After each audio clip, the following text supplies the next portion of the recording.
Hello everyone, welcome to the second video. First వీడియోలో introduction చూశారు కదా. ఇప్పుడు సెకండ్ వీడియోలో బేసిక్ ఫంక్షన్స్ ఏమైతే ఉన్నాయో అవి ఒకసారి నేర్చుకోవడానికి ట్రై చేద్దాము. సో ఫర్ ఎగ్జాంపుల్ ఇక్కడ చూసినట్లయితే నేను ఒక క్లాస్ స్టూడెంట్ యొక్క మార్క్స్ని తీసుకున్నాను. సో దీన్ని ఎగ్జాంపుల్గా తీసుకొని మనం బేసిక్ ఫంక్షన్స్ అనేవి ఎలా యూజ్ చేయాలో నేర్చుకుందాం.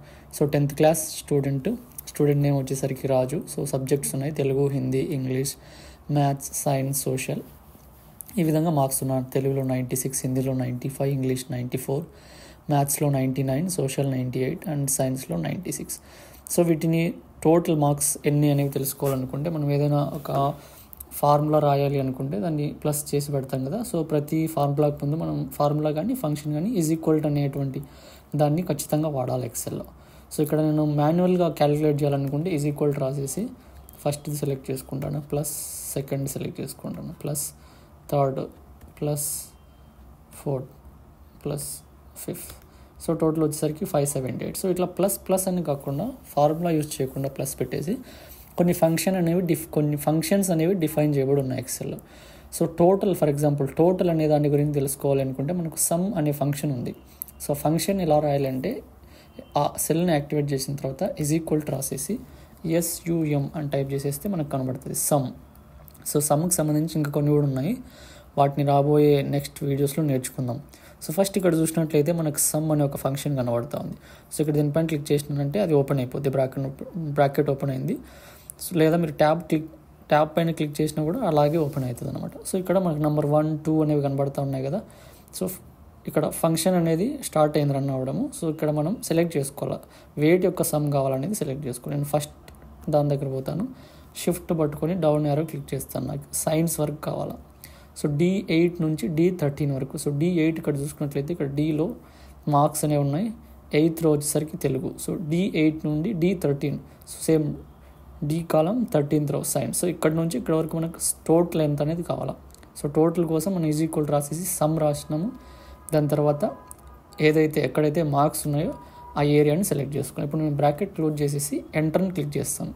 సో ఎంటర్ క్లిక్ చేయగానే టోటల్ నెంబర్ వచ్చేసింది 578. ఇంతకుముందు మనం ఎట్లయితే ప్లస్ రాసి ఫార్ములా రాసినామో సేమ్ అదేవిధంగా ఈ సమ్ అనే ఫంక్షన్ యూజ్ చేసి మనకి 578 మార్క్స్ వచ్చింది. సో ఈ స్టూడెంట్ యొక్క టోటల్ మార్క్స్ 578. సో ఇప్పుడు యావరేజ్ మార్క్స్ ఎంత? సో టోటల్గా 578 వచ్చినాయి కదా. సో అన్ని సబ్జెక్టులు కలిపి ఈ స్టూడెంట్కి వచ్చిన యావరేజ్ మార్క్స్ ఎంత అది కనుక్కోవాలంటే దానికి కూడా ఒక ఫంక్షన్ ఉందండి, అది వచ్చేసరికి యావరేజ్. సో ఇక్కడ నేను రాస్తాను మళ్ళీ same equal to AVERAGE. So రాయగానే కింద వచ్చేసింది. సో మనం ట్యాబ్ అయినా చేయొచ్చు, ఇక్కడ సెలెక్ట్ అయినా చేయొచ్చు, లేదంటే మనం డైరెక్ట్గా బ్రాకెట్ ఓపెన్ అయినా చేయొచ్చు. సో ఇప్పుడు నేను ట్యాబ్ ప్రెస్ చేస్తాను. సో బ్రాకెట్ ఓపెన్ అయిపోయింది. ఇప్పుడు నంబర్స్ అన్నీ సెలెక్ట్ చేసుకోవాలి. సో నాకు ఇక్కడ D8 నుండి కిందటి వరకు సైన్స్ వరకు కావాలి. సో ఇక్కడ ఈ అన్ని సబ్జెక్ట్స్లో వచ్చిన మార్క్స్కి యావరేజ్ ఎంతో తెలుసుకోవడం కోసం నేను అన్ని సెలెక్ట్ చేసినాను. తర్వాత బ్రాకెట్ క్లోజ్ చేసి ఎంటర్ పైన క్లిక్ చేయగానే 96.3 is my average. So 96.33 is my average marks. So నా యావరేజ్ మార్క్స్ వచ్చేసరికి 96.33. సో ఆ విధంగా మ్యాథ్స్. సో హైయెస్ట్ మార్క్స్ దేనిలో వచ్చినాయి దాని గురించి తెలుసుకోవాలనుకుంటే మ్యాథ్స్ అనే ఫంక్షన్ యూజ్ అవుతుందండి. సో హైయెస్ట్ ఏ సబ్జెక్ట్లో హైయెస్ట్ వచ్చింది, లేదంటే హైయెస్ట్ మార్క్స్ ఎంత. సో హైయెస్ట్ మార్క్స్ ఎంత అనేది తెలుసుకోవడానికి మ్యాథ్స్ అనే ఫంక్షన్ యూజ్ అవుతుంది.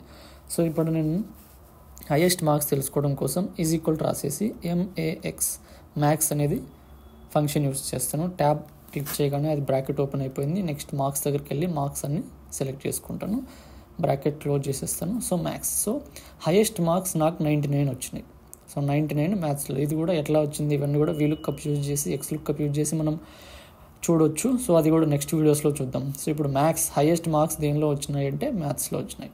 సో ఇక్కడ మనకి హైయెస్ట్ మార్క్స్ వచ్చేసినాయి 99 హైయెస్ట్ మార్క్స్ అని చెప్పేసి.